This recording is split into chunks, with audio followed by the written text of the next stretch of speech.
civil service beats wage freeze by over-promoting.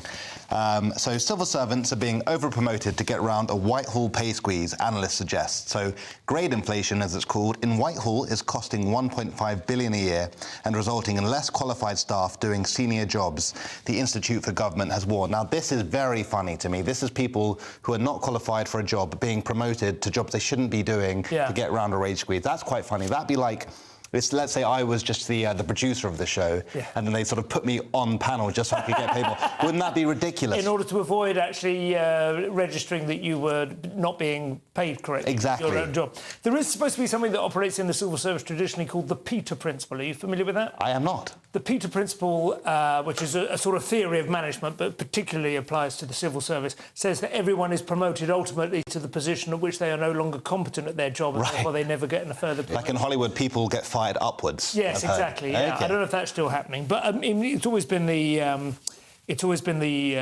petri dish for analysing the dysfunctionality of any sort of large organisation. Why do they call it the blob? Well, the blob is because it suffocates the ambitions of government, isn't it? Because it just sort of encloses them and dissolves them. But it is also, I mean, the Admiralty was... you're familiar with Parkinson's law? Mm-hmm. Work expands to fill the time allotted for its completion. Okay. That was based on a study of the Admiralty, which, following World War II, had much less work to do than it had in the build-up to World War II. It had far fewer ships to look after and far less work to do, and yet the Civil Service Department, the Admiralty, continued to expand. And their budgets didn't go down. No, because all it was simply a function of people wanting subordinates to work for them.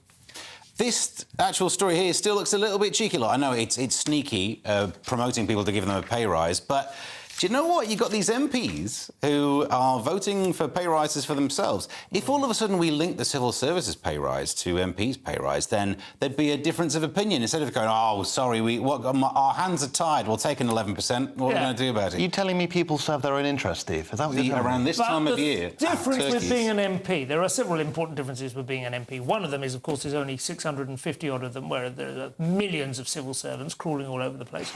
Secondly, if an MP is not paid adequately, they are tempted to take all sorts of bribes. And thirdly, they have the most insecure role of any senior person in... All of those 3 points dictate the amount that they should be paid, not how much the pay rise should happen each year. No. They should be paid more because of those 3 factors, but if they're getting a nice, tidy 11% increase at the end of the year, why should the people they're working with not get the same? Well, why shouldn't anyone? I haven't had a pay rise since 1996. You guys get paid? Yeah, not on this job. No, obviously, this is just window shopping. Anyway, no, what's it called? Window dressing. That's right. Yeah, do it for exposure. Let's have a